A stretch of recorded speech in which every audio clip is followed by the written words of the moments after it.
to another episode of The Page Turners.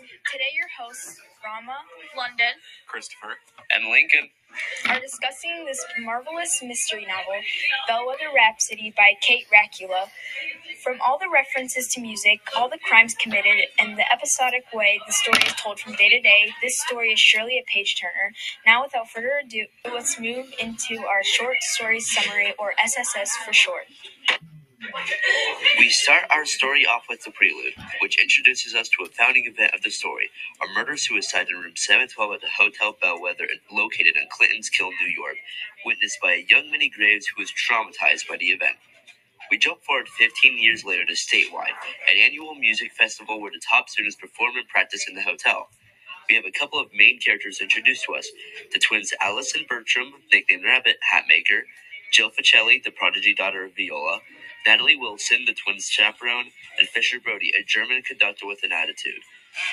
All of these characters get intertwined in events that no one can imagine. It starts with the hanging and disappearance of Jill. We see the love affair of Fisher and Natalie as they learn of each other's lives. We see Alice becoming unlikely friends of her kidnapper, Minnie Graves, who has returned to forget the trauma of her past. And the book ends with the reveal that Hastings, a concierge, has gone insane due to losing his friends and family, including his daughter, who was part of the Prelude's murder-suicide. In summary, this story has a little bit for everyone: love, murder, mystery, drama, and emotion. We now move on to Chris with the author analysis. Kate Racula herself was born in 1980 in the city of Syracuse, New York. During her years of adolescence, she played the bassoon in her hometown. Later on in her life, she studied both illustration and design and a couple of novels during her time at the University of Buffalo. Some of her jobs she had before writing the novels she made were a cartoonist, reviewer for movies and music, bookseller, planetarium operator, and many others. Counting Bellweather Rhapsody, she had wrote 3 novels during her life. Her most recent novel is Tuesday Mooney Talks to Ghosts.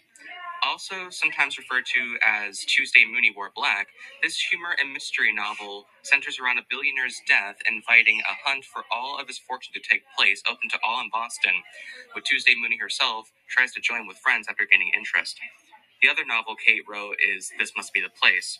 This novel centers around a psychological fiction genre, following a mother and daughter who are socially outcasted from everyone else from their town, had their lives turned around after a friend of theirs told them about the loss of his wife, for which he brought some mementos about her, and even a postcard that was supposedly addressed to the mother, but was never received.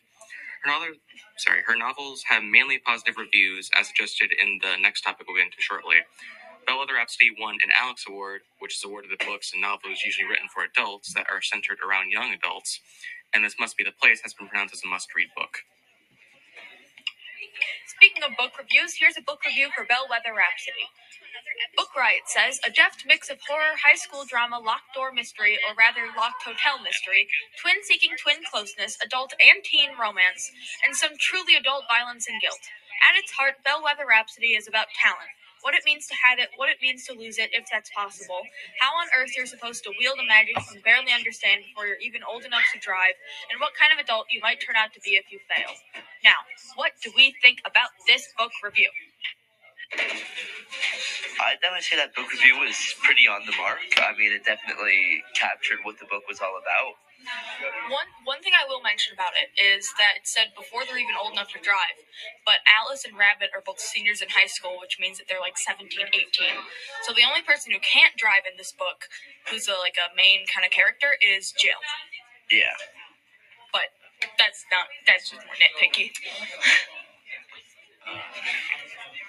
One thing I liked about the book was how it was realistic with both sad and happy moments.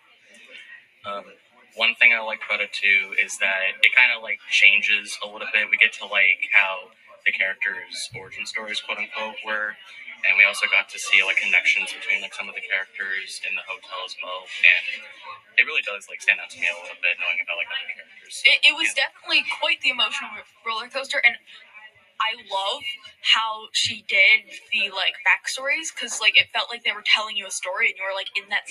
It was just a little book within a book, and I loved it. Amazing. Yeah, it really built up the characters like they're actual people. Yeah. This feels like somebody's story told from a different point of view every single time I read it. And they were definitely relatable moments. That's what made them feel like the characters feel like real people, like especially between Alice and Red being twins.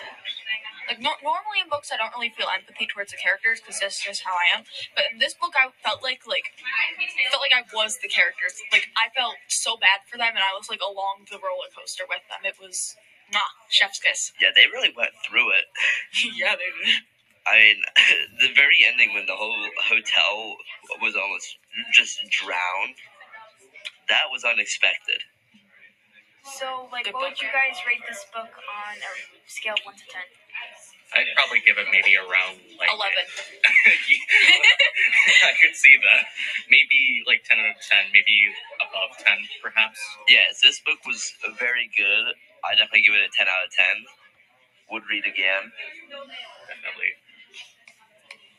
Well, that wraps up today's episode of The Page Turners. We hope you guys tune in next week where we'll be reading George Orwell's Animal Farm.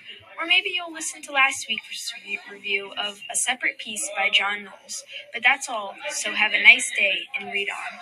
Bye!